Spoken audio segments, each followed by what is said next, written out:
मोहतरम सामईन, अस्सलामु अलैकुम वरहमतुल्लाहि वबरकातुहू। इस बार हम आपके लिए पेश कर रहे हैं क़िससुल अंबिया। चुनाचे अब हम आपको इदरीस अलैहिस्सलाम के बारे में बताते हैं। एक हदीस में है कि आदम और शीस अलैहिस्सलाम के बाद इदरीस अलैहिस्सलाम पहले नबी हैं। एक दूसरी हदीस में है कि इदरीस अलैहिस्सलाम पहले नबी हैं जिन्होंने कलम के जरिए लिखा और लोगों को किताबत सिखाई। हाफिज इब्ने कसीर ने उनका हुलिया कुछ यूं बयान किया है: पूरा कदो कामत, खूबसूरत, खूब रू, घनी दाढ़ी, उम्दा औसाफ के मालिक, चौड़े कंधे, मजबूत हड्डियां, दुबले पतले, सुरमगी चमकदार आंखें, गुफ्तगू बावकार, खामोशी पसंद, संजीदा और मतीन, चलते हुए नजर नीची, इंतहाई फिक्र खौज के आदी, गुस्से के वक्त सख्त गजबनाक, बातें करने में शहादत की उंगली से बार बार इशारा करने के आदी। इदरीस अलैहिस्सलाम शीस अलैहिस्सलाम की शरीयत पर अमल पैरा रहे। चूंकि इदरीस अलैहिस्सलाम रसूल भी थे, इसलिए अल्लाह की तरफ से मुस्तकिल उन पर शरीयत नाजिल हुई, जिसकी तशरीह व तफसीर करके लोगों को अहकाम इलाही से आगाह फरमाते। इदरीस अलैहिस्सलाम ने जब देखा कि मुफसिदीन ईमान वालों पर जुल्म ज्यादती कर रहे हैं, उनका फसाद बढ़ता जा रहा है और समझाने के बावजूद ये लोग बाज नहीं आ रहे, तो उन्होंने अपने पैरोकारों को जिहाद का हुक्म दिया। इदरीस अलैहिस्सलाम पहले शख्स हैं जिन्होंने अल्लाह के रास्ते में जिहाद किया, गनीमतें हासिल की और दुश्मनों को कैदी बनाया। लेकिन गनीमतें और कैदी उनके लिए हलाल नहीं थे। रसूलुल्लाह सल्लल्लाहु अलैहि वसल्लम पहले रसूल हैं जिनके लिए गनीमतें हलाल की गईं। लेकिन ये बात यकीनी है कि जिहाद सबसे पहले इदरीस अलैहिस्सलाम ने किया। उन्होंने जिहाद के लिए सबसे पहले एक लश्कर तैयार किया, फिर उस लश्कर को दो हिस्सों में तकसीम किया। एक हिस्सा प्यादों पर मुश्तमिल था, दूसरा सवारों पर। चुनाचे भरपूर तैयारी के बाद इदरीस अलैहिस्सलाम ने काबिल की कौम पर चढ़ाई कर दी। हक व बातिल के दरमियान जबरदस्त मारके हुए। आखिरकार इदरीस अलैहिस्सलाम ने उन्हें घुटने टेकने पर मजबूर कर दिया। उनका बहुत सा माल व असबाब लूट लिया और लोगों को कैदी बना लिया। अल्लाह ताला ने इन तमाम बातों का जिक्र नहीं फरमाया, बल्कि अल्लाह ने उनकी सीरत के बारे में अपनी किताब कुरान मजीद में इशारतन जिक्र फरमाया है।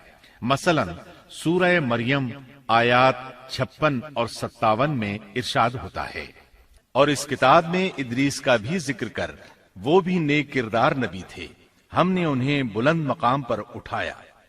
उनके बुलंद मर्तबे के बारे में बुखारी और मुस्लिम में हदीस मौजूद है कि नबी करीम सल्लल्लाहु अलैहि वसल्लम ने फरमाया, मैंने मेराज की रात चौथे आसमान पर इदरीस अलैहिस्सलाम से मुलाकात की। वो चौथे आसमान पर बुलंद मकाम पर फाइज थे। इब्ने जरीर ने एक रिवायत बयान की है।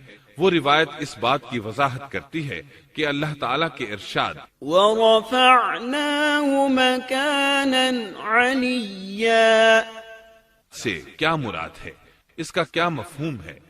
इब्ने जरीर के अलावा दीगर बड़े बड़े मुफस्सिरीन और मुअर्रिखीन ने भी इस रिवायत को जिक्र किया है, लेकिन इसकी कोई सही सनद नहीं मिल सकी। वो रिवायत ये है। इब्ने अबी हातिम वगैरह ने इस रिवायत को हिलाल बिन यसार से बयान किया है। वो कहते हैं, मेरी मौजूदगी में इब्ने अब्बास रज़ी अल्लाहु अन्हुमा ने काब रहमतुल्लाह अलैहि से पूछा, काब, इदरीस अलैहिस्सलाम के मुताल्लिक अल्लाह ताला के इस कौल वरफ़अनाहु मकानन अलिय्या, हमने उन्हें बुलंद मकाम पर उठा लिया, का क्या मतलब है?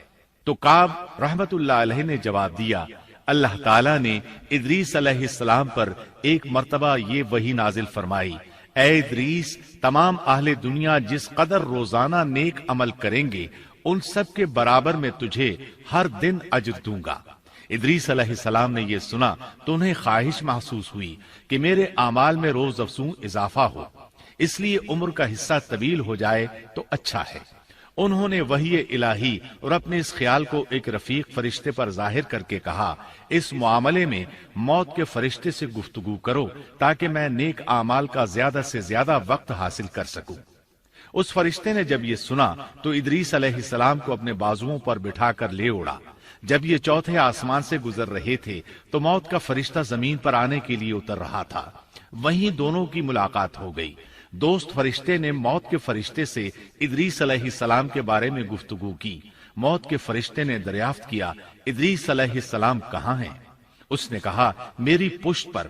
मौत का फरिश्ता कहने लगा, मुझे अल्लाह की तरफ से ये हुक्म मिला है कि चौथे आसमान पर इदरीस अलैहिस्सलाम की रूह कब्ज करूं। इसलिए मैं सख्त हैरत में था कि ये कैसे मुमकिन है। इदरीस अलैहिस्सलाम तो जमीन पर हैं। चुनाचे मौत का फरिश्ता इदरीस अलैहिस्सलाम के पास आया, उनसे इजाजत तलब की और उनकी रूह कब्ज कर ली। अंबिया को ये इम्तियाज हासिल है कि फरिश्ता उनकी इजाजत के बगैर उनकी रूह कब्ज नहीं कर सकता, और रसूलुल्लाह सल्लल्लाहु अलैहि वसल्लम को तो ये इख्तियार दिया गया कि आप दुनिया में मजीद रहना पसंद करें तो रह सकते हैं, या फिर रफीक आला की रिफाकत को पसंद कर लें। आपने रफीक आला की रिफाकत को पसंद फरमाया। इस तरह इदरीस अलैहिस्सलाम की रूह चौथे आसमान पर कब्ज की गई। इन्हें भी ईसा अलैहिस्सलाम की तरह आसमान पर उठाया गया। फर्क यह है कि ईसा अलैहिस्सलाम की रूह कब्ज नहीं की गई।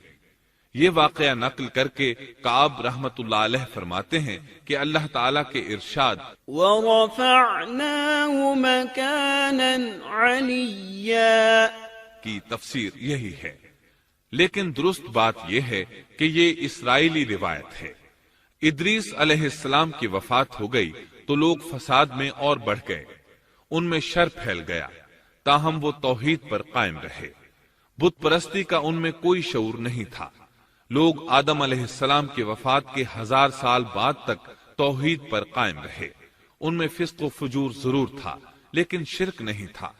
अल्लाह ताला के इस इरशाद कान अन्नासु उम्मतन वाहिदह, दरअसल लोग एक ही उम्मत थे, का यही मतलब है।